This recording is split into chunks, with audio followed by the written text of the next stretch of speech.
I mean, really, it's that this season is when you are collaboratively working toward things like growing responsibility, growing privileges, growing relational skills. This sets up not only raising your adult, but how that adult then views their relationship with you. So I think the foundation for how you parent starts in that last season. The foundation for how you do people and relationships and navigate the world happens a lot more here. Welcome to Raising Adults, the groundbreaking parenting podcast that starts with the end in mind. We're your co-hosts, Dina Thayer and Kira Dorian. We created future-focused parenting to take families from surviving to thriving. So join us as we help you stop raising kids and start raising adults.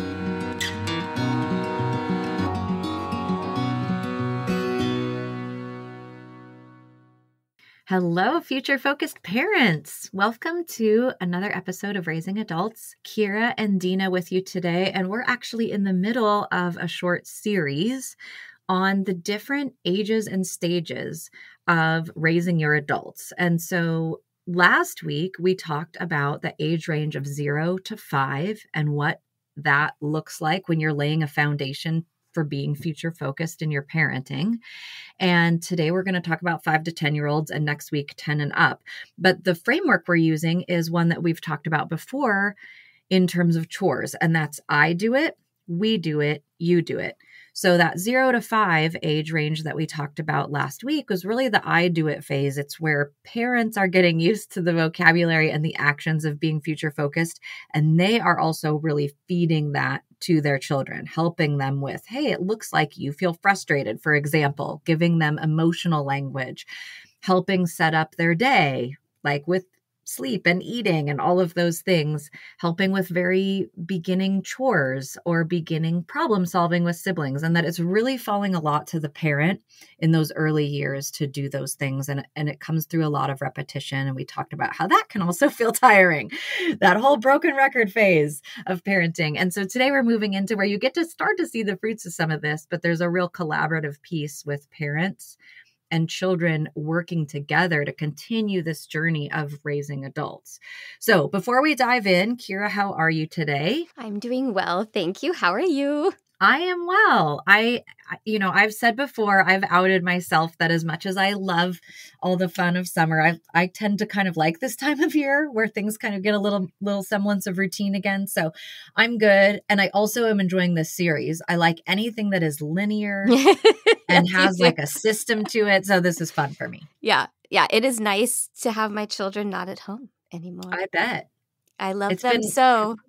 Well, and it's been much longer than a summer that they were home. Oh my gosh. Yeah. It's been kind of wild working without them here. It's significantly easier, I'm not going to lie, but you do kind of adjust, right, to it. So it's been interesting to kind of get to go back to, oh yeah, it used to look like this. I remember that.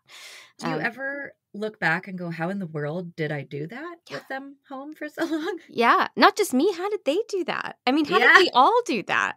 Yeah, I definitely do. And I feel like I'm starting to unpack what happened. And we talked about this too, like, that it's just going to take a while for us all to unpack all of it, and the pandemic's not over.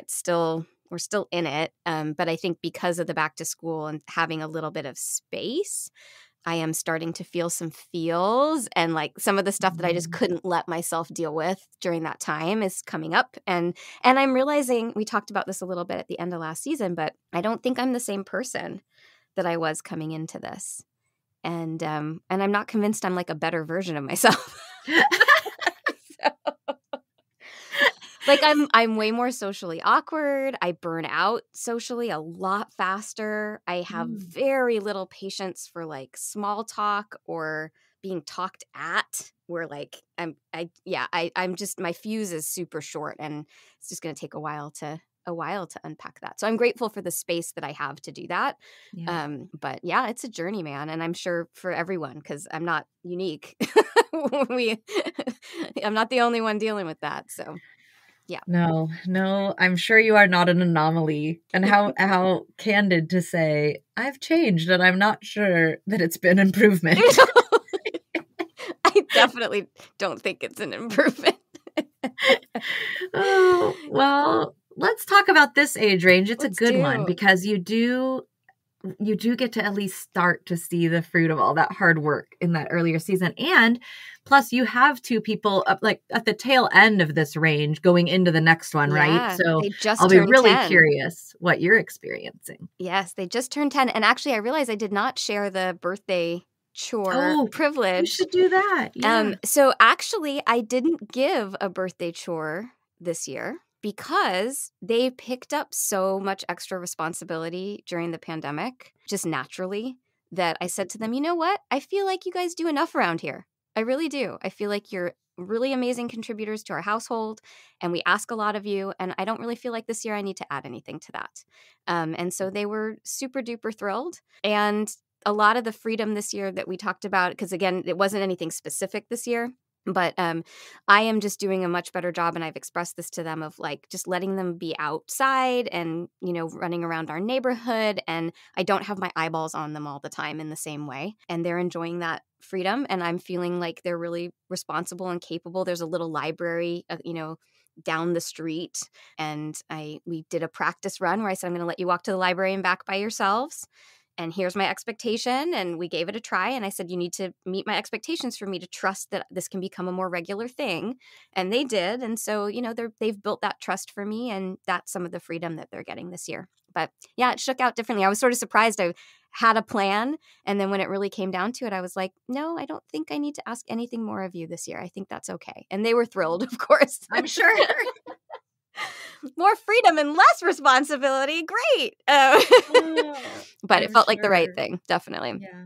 So yeah, I mean, mine are just right at the tail end of this. So we've just done all those, you know, elementary school years where that we do it phase is really prominent. And I think, you know, for parents that are coming to future focused parenting at this stage and didn't get an opportunity to lay that groundwork in those early years, then you've got first, your job is to lay that groundwork, right? And to start setting the tone for things are going to change. You and I talk all the time about having those course correction conversations, right? Like, hey, we've been doing it this way, and I think it's time to start doing it this way, and going slowly and implementing one thing at a time. But if you are at a point where you've laid that groundwork and now you're starting to reap the benefits, it really is this balancing act of, you know, usually in 5 to 10, this is the first time kids are now getting truly exposed to other kids and the way other kids do things. So the critical thinking skills that you're teaching at this age are enormous, helping kids really try to figure out good decision making, being influenced by other kids, but still trying to stick to their own family values. They're trying to figure out who they are in this phase. I mean, it's a hot mess of a wonderful phase. This was my favorite phase. I'm not going to lie. So far, it's been great, but definitely complex because it's not always clear when it's I do it, when it's you do it, and when it's we do it, right? Mm-hmm. I think that's the challenge of being in this middle ground is it's a mash of there's still areas where it's the I do it of the parent taking charge. There's areas where you can kind of piece it together as a team and a family dynamic. And then there's areas where you are already handing off, right? So it's all three all together. So this phase is great because you finally get to see some of that hard work paying off, but it's also tricky because it's figuring out which things can I hand them. And sometimes we hand something maybe too big, or we hand something that's reasonable, but it's a little too soon. And, you know, a lot of in this phase is the figuring out the, oh, not quite yet, or, oh, I could have done that a while ago. That's kind of challenging too. So for parents who are in this, when you think about that, we do it, it really is the parent is still really bearing a lot of responsibility, but there's starting to be a transfer. So I think a great example that we can carry over from last week is the problem solving piece. We said at the tail end of the last phase, even you start to get to say that sentence, I think you have the tools you need to do this. And I found that grade school is where that got to really shine a little bit more, not only with siblings, but I think even with interactions with other children, whether that be students at school, whether that even be how they were learning to interface with adults to ask for what they needed, talking to a teacher or a coach. that is such a great life skill. And it's really in these early grade school years that we start to teach them how to assert themselves as people, even with adults, and how to do that kindly so that it doesn't come off disrespectful or something like that. And I think that's an important piece that happens here is a lot of the interactions with other people, whether peers or adult child dynamics, you start to get to say, why don't you give that a try?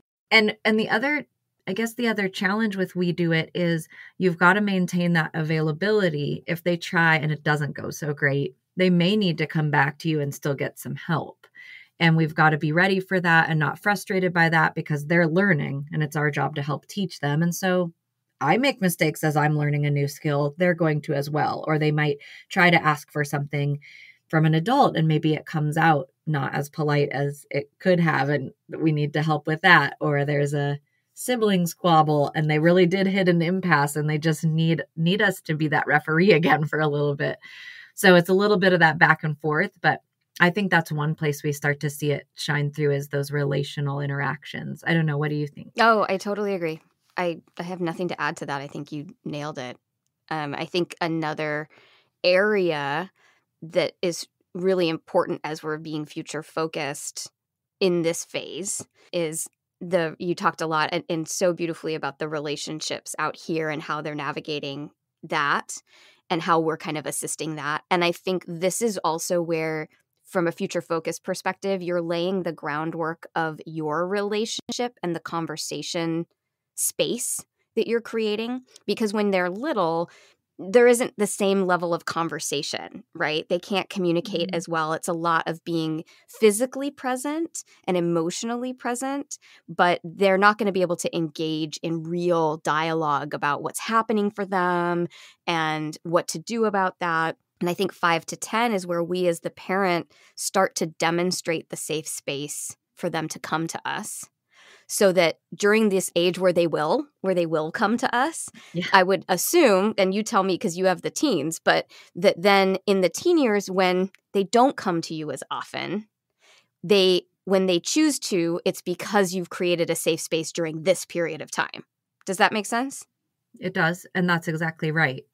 It's because you've set the groundwork for, oh, you know what? When I tell my parents something, their reaction isn't over the top. I'm not getting a lot of unsolicited advice. They're willing to listen and then ask, would you like feedback? I mean, you lay that here and then they go, oh, that's a safe place to go because I know they're not going to freak out. Yeah. Or they're going to just listen until I ask for advice. And this is where you build that. So I would agree. This sets the tone for that. And I think why the relational piece is so important. I know we've kind of been harping on that for a few minutes, but their interactions as they move out into the world in that 10 and up phase, how we handle these 5 years impacts that, where they maybe aren't going to be afraid to go talk to somebody. I spent a lot of my years, even into young adulthood, like I would really avoid talking to people I didn't know just because I didn't really have the skills and the framework for that. And so I would just rather not.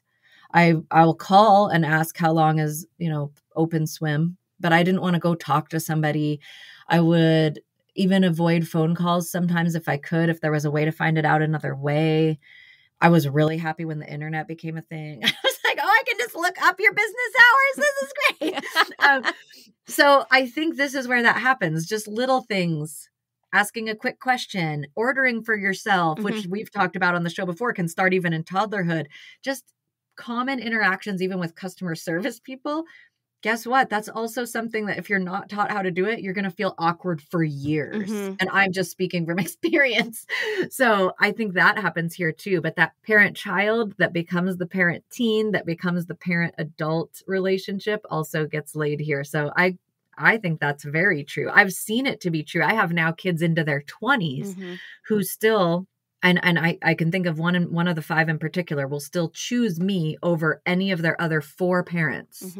Like there's a lot of step parents in this situation and will choose me. And I think it's because of some of those things early on. Yeah. I mean, really, you're setting that tone for as you become your own human and you communicate that to me, how do I show up for you as a human? right? What is that long relationship going to look like? So I think for future focused parents, being aware of the importance of this time for that, like, when we talked in toddlerhood about like the main theme of last week was consistency, consistency, consistency, and like gritting your teeth and going, okay, for a couple of years, I'm going to be repeating myself over and over and over again, but I'm teaching the fundamental expectations, skills, what does our family look like? I think in this stage, what you're doing consistently and what you're setting the tone for in terms of being really future focused is, how do we engage together? And how do I show up for you as you, just like you were saying, as you're navigating having to do these scary things, as you're navigating relationships outside of ours, as you're navigating all this stuff, what does my role look like? And then what does it look like when you come into that conversation with me and want me to collaborate with you and be present for that? So this is a very different kind of consistency that's required. You also, by the way, still need the consistency we talked about last time. Yeah, you do. So now you have double the consistency necessary. But I think focusing on parent-child collaborative communication, open, honest communication, and that support, figuring out where do I come alongside my kiddo and where do I challenge them to be independent, that is the crux of this 5 to 10. Yeah. And I think in addition to relationships, another area where this shows up is in responsibility, which we talk about all the time. There can be a lot more handing off. In fact, I would argue that in 5 to 10, you start to see a little bit of you do it with things like chores. And there's definitely things around the house they're capable of doing on their own. Yeah. But I think there's also a really important piece in growing responsibility. And I would say, particularly in the household, the we do it piece is there still has to be modeling. It's really hard for a child to want to be a team player in a house where it's clear that the parents don't pitch in the same way. It's like they're asking, you do this chore, you do your chores while they sit and read a book. That's a lot harder to get on board with than parents who say, oh, it's Saturday morning, let's all dig in and do our tasks. And the modeling is really important. And I think that's an element of the we do it, is that we're being an example, even as we start to hand off a few things. Does that make sense? Oh, absolutely. Absolutely. And I get asked a lot, we get emails a lot asking for like, what were the chores and privileges that you did for the birthdays? So this is a perfect opportunity for me to just share that on the show, just to give you a sense of like between 5 and 10, what were my kids growing in their responsibility and in their privileges? So, and I can't remember the exact one for each year, but you'll get the gist. So around age 5, the responsibility was putting their laundry away. So bearing in mind when my kids were 4, they had to make their beds, tidy up every day, do an hour of quiet time, and clear their dishes. So 5, they started putting their laundry away. 6, they started stripping the sheets, and then I would wash the sheets. 7, they started then putting the sheets back on the bed. And then 8, they started cleaning the bathrooms, like properly, other than the toilets, because like I just didn't trust them to touch the toilets. And then in the pandemic, they were 8, but for their 9th, they got it early. They started folding their own laundry and putting it away. So that was kind of the trajectory of chores. So if you look at that, my 10-year-olds now clean the bathrooms, strip their beds, make their beds, fold their laundry, put it away, clear their dishes, tidy up the house. They also mop the floors and do counters and windows on the weekends. So they're pretty involved. And that was just a slow burn over time. And privileges were everything from, I've talked about on the show before, like we just want to be able to be in charge of our own snacks. Okay. Extra later bedtimes happened a couple times. Freedom to play in the woods behind our house. Those were kinds of examples of some of the privileges. But I think too that the other thing that is really huge and happening in this time period is this is the last little vestiges of you being their main people and them wanting to snuggle and play. And, my kids are even coming to the end of that imaginative play period of time, and they're really getting more into their friends and their independence, which is wonderful. That's exactly what they're supposed to be doing. So I think also as a future focused parent, really leaning in these years to that yes posture that you talk about, Dina, all the time. Will you play with me? Yes. Will you read me a story? Yes. Will you snuggle me? Yes. Because you're going to shore all that up for those teen years when, you're like, hey, do you want to like go for dinner? And they're like, nah. So I think especially coming to the end of this and looking back and feeling like just some melancholy about how things are shifting and changing. And I think upon reflection, hindsight being 2020, wish I had even been a little more future focused about that during that time. Well, I love that. And I want to piggyback on both points. The chore one, what I love that you said and want to just highlight for the audience is that if you're a future focused parent, there's no better stage than this one to set kind of some chore or household responsibility, whatever term you use, goals. So that as you enter into early, kindergarten, first grade, you've got that 5-6-year-old to say, by the time they're 10, I would like them to be able to, and then make your plan step by step for that.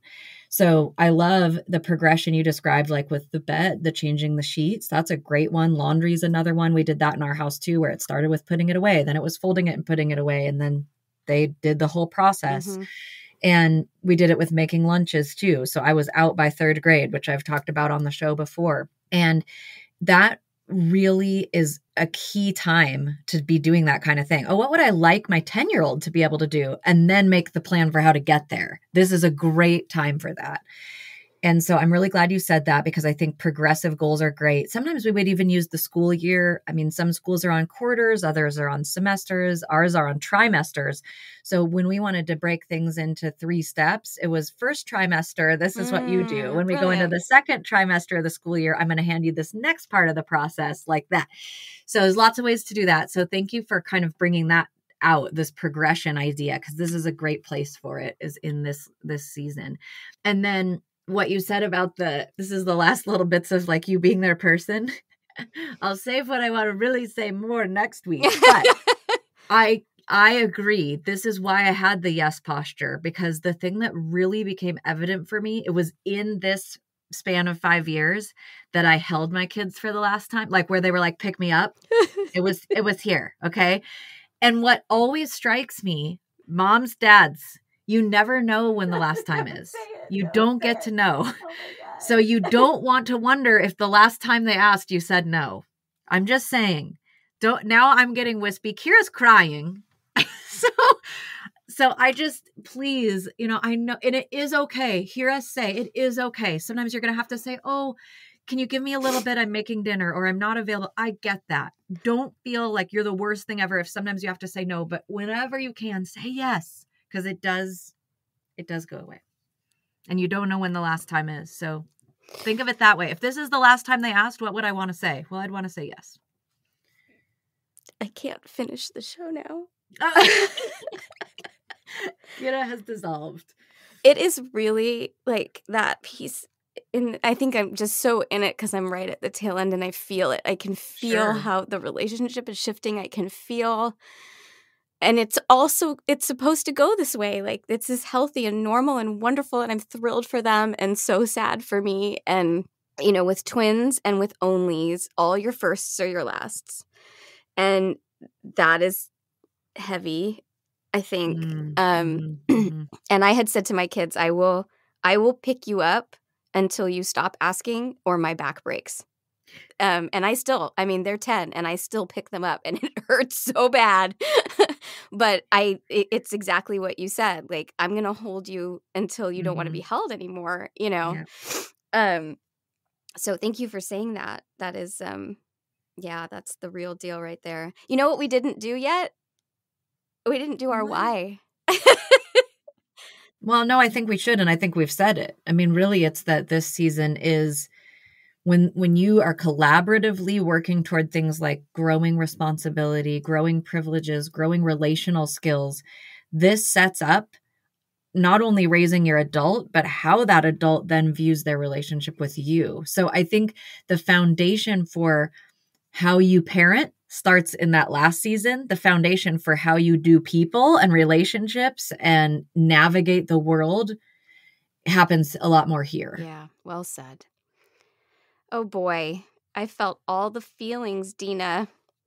I wasn't expecting to feel all the feelings today. I really didn't mean to make you cry. No, I'm so glad you said what you said, because it's not bad crying, right? It's cathartic and very real. And I'm sure a lot of people listening who have kids of similar age to me are feeling that and noticing that and aware of that transition. And yeah, so for those of you that are on the front end of this, 5, 6, 7, you just remember how important this season is, really, because when you do get to the end of it, you're aware there's an ending. There's something is forever ending and changing and morphing. And it's so cool because the relationship is morphing into something really special and unique that hasn't existed before either, which I love. Like, I'm super digging some of the conversations that I'm having with my kids these days.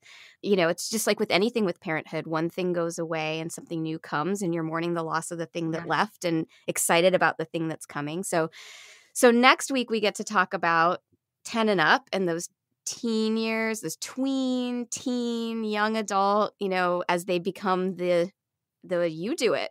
That's the you do it phase, right? And they're launching into themselves. And Dina's going to be in charge of next week because she has lived it and I have not. So I'll be terrified and excited to hear what she has to say next week. Just like you took a great lead today, because you're in this right now and it's in my rearview mirror and a little bit harder to remember. So thank you. Anything else you wanted to add for the listeners? No, I mean, this has definitely been my favorite. I know everybody's different and some people just love those early years, and kudos to you. I didn't.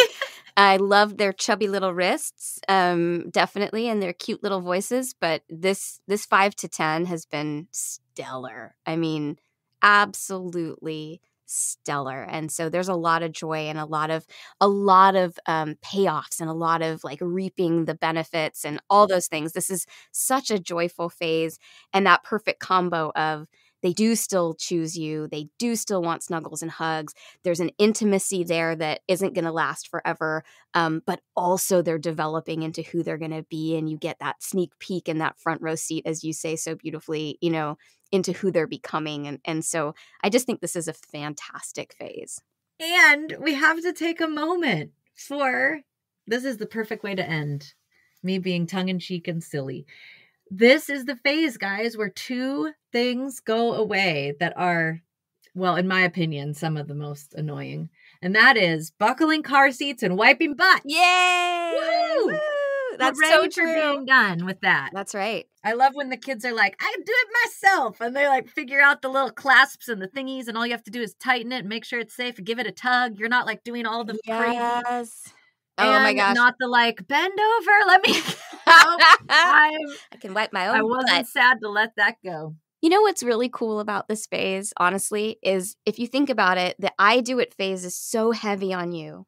And the you do it phase is really an absence of you, right? And a feeling of I don't actually know where I fit in and how I walk that path. And there's an emptiness to that.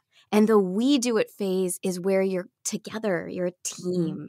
And so the pressure of I do it is a little off of you, but you haven't worked yourself out of a job yet. Totally.